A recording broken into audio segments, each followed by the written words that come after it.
In May 2019, 7 water buffalo stepped off a barge onto a remote island in the Danube Delta on the Romania-Ukraine border. 5 males, 2 females, one of them pregnant. No barn, no supplementary food, just a wetland that had been slowly dying for decades, and a team of conservationists who had run out of conventional solutions. The plan was to let the buffalo wander freely across Omor Island, a marshland almost entirely choked by dense reed fields, and see what happened. What happened over the following years was not what most people expected.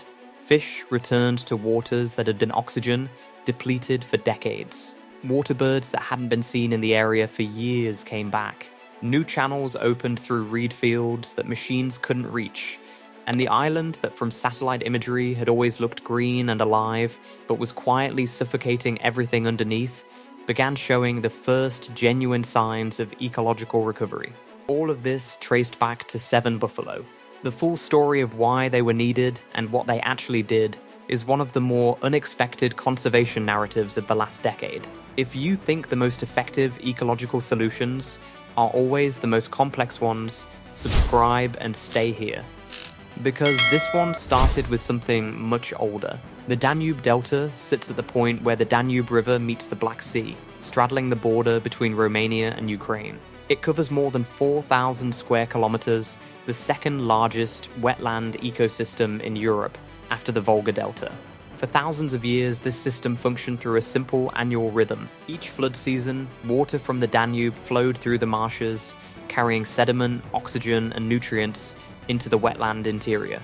Water levels rose and fell by nearly 1 meter between seasons. That fluctuation, which sounds disruptive, was precisely what kept the ecosystem alive. The changing water levels created ideal conditions for fish spawning. Seasonal flooding deposited nutrients that sustained aquatic plant communities. The wetland breathed with the river, and everything living in it depended on that rhythm. Omor Island was among the most productive zones in this system, a mosaic of open water, marsh, and reed bed that supported fish populations, migratory bird colonies, and the aquatic insect communities that form the base of the entire food chain. Then the rhythm was interrupted. During the Soviet era, engineers looked at the Danube Delta and saw agricultural potential. Large-scale drainage infrastructure dikes, canals, pumping systems was constructed across the delta to stop seasonal flooding and convert wetlands into farmland. On Omor Island and surrounding areas, this system progressively disconnected the marshes from the Danube's natural flow. At first, it worked as intended. Agricultural land expanded, food production increased, the engineering was considered a success, but the disconnection from the Danube's seasonal cycle had a consequence that only became visible over years and decades. Flood frequency across the restored wetland areas dropped by 50 to 70%. Water levels on Omor Island, which had once fluctuated by nearly a meter through the seasons, now moved by approximately 10 centimeters throughout the entire year.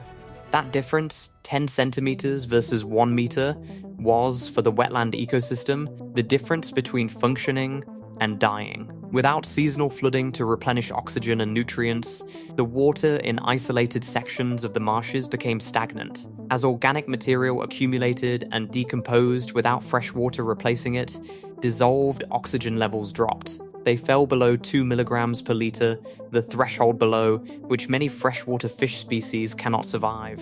Fish populations in the affected areas declined by 30 to 60%. Natural spawning grounds disappeared. The aquatic insects that fish depended on for food began disappearing with the oxygen levels. Migratory water birds that had used the area for feeding and nesting for generations left for healthier wetlands elsewhere.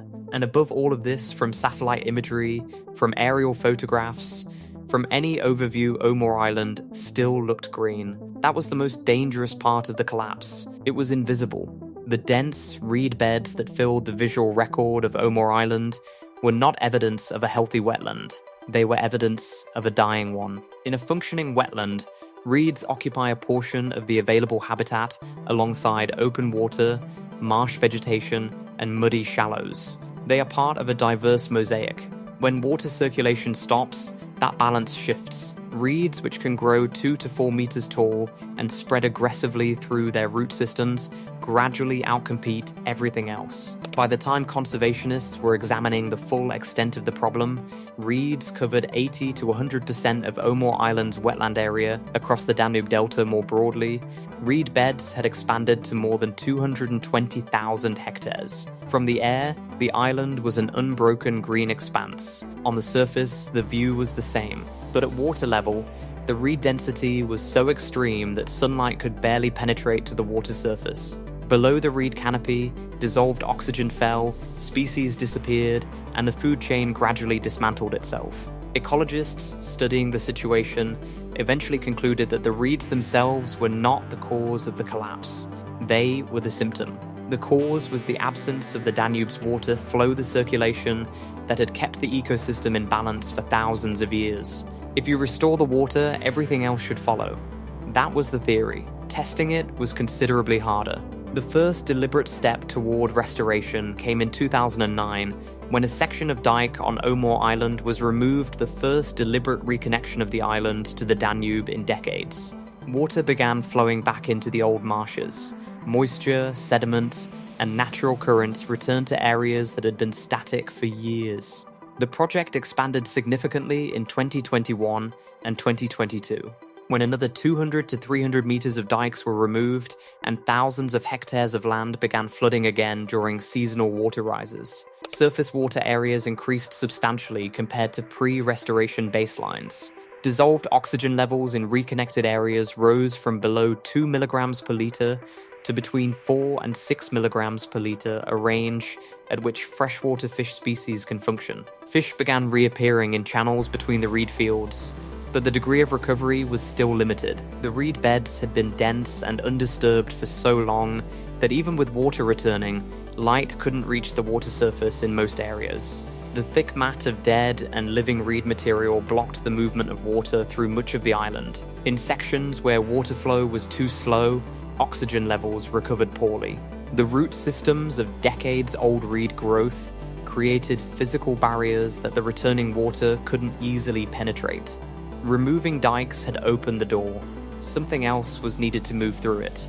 Rewilding Europe and Rewilding Ukraine had been working in the Danube Delta region for several years, when the idea of reintroducing water buffalo to Omor Island was formally proposed. The choice of species was not arbitrary. Water buffalo evolved in wetland environments and are physically adapted to them in ways that cattle are not. Their wide, splayed hooves distribute weight across soft ground, allowing them to move through deep mud that would trap or injure other large animals. They are comfortable in dense reed fields, feeding on vegetation that most livestock avoid. And crucially, each adult buffalo can consume between 25 and 40 kilograms of reeds and wetland plants per day. An adult water buffalo weighs close to half a ton. When a herd moves through dense reed beds, the physical impact of their weight alone crushes the hardened lower layers of reed growth, opening pathways through vegetation that had been impenetrable for decades. Historically, water buffalo were present in the Danube Delta. They disappeared from the region roughly a century ago as large-scale wetland drainage eliminated the habitat they required. The animals selected for Omor Island came from the Transcarpathia region of western Ukraine, one of the few remaining areas where buffalo still live naturally in wetland conditions. Getting them to Omor Island required a road journey of more than 1,000 kilometers, veterinary checks, and a final barge crossing into the marshland interior. In May 2019, the 7 buffalo were released. No fences, no management infrastructure in the reed fields. The conservation team stepped back and watched. If what this herd accomplished next surprises you, share this video, because the ecological cascade that followed was not what anyone predicted in detail. The changes the buffalo created were not gradual at the timescales researchers had anticipated. They were measurable within the first seasons. As the herd moved through the island, their collective weight, 7 animals averaging nearly half a ton each, crushed old layers of hardened reed growth and opened narrow channels that water could flow through. Where a machine would have been too heavy to operate on the soft substrate and too large to navigate the reed density, the buffalo moved naturally, continuously, and without damaging the underlying soil structure. The herd's daily grazing between 150 and 250 tons of vegetation annually was significant, but the movement itself mattered more than the consumption. Every path the buffalo wore through the reeds became a corridor for water.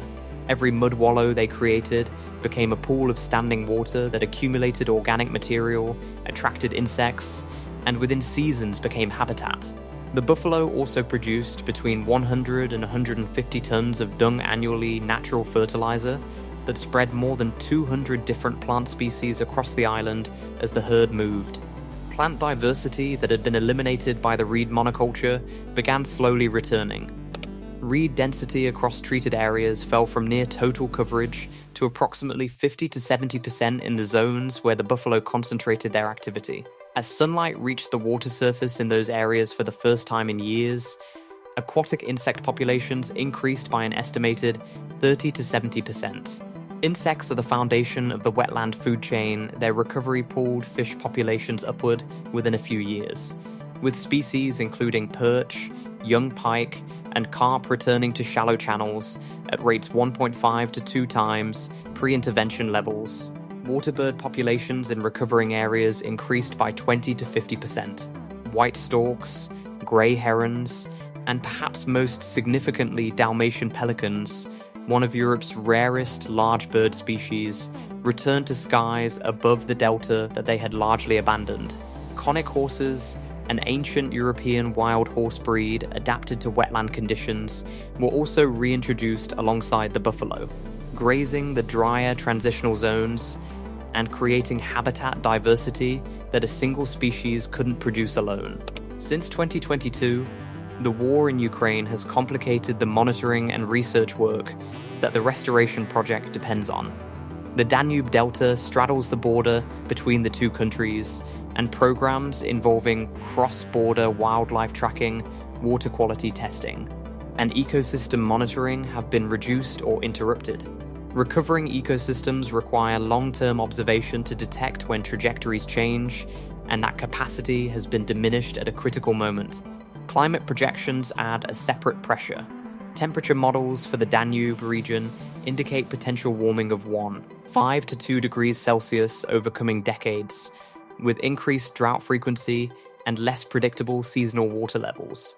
If inflow from the Danube declines, reed expansion could resume in areas that have only recently opened up, and WWF Romania has flagged that approximately 2,500 hectares of wetland in the broader Danube Delta region remain at risk of being drained again for agriculture, the same logic that drove the original Soviet-era drainage decisions, applied again to land that conservationists consider among the most ecologically significant remaining in Europe. The first buffalo calves born on Omor Island on land that had been functionally lifeless for decades are a measurable outcome. The returning pelicans are a measurable outcome. The oxygen levels, the insect counts, the fish populations, all of it is documented and real. Whether it holds depends on decisions that haven't been made yet. The restoration of Omor Island didn't use concrete, didn't require new technology, and didn't cost what large infrastructure projects cost. It removed dikes that shouldn't have been built. It returned animals that had been there before. It reconnected a river to land it had always fed. Nature did the rest. 7 buffalo. A few wild horses. Several hundred meters of removed dike. That's the full inventory of what turned this around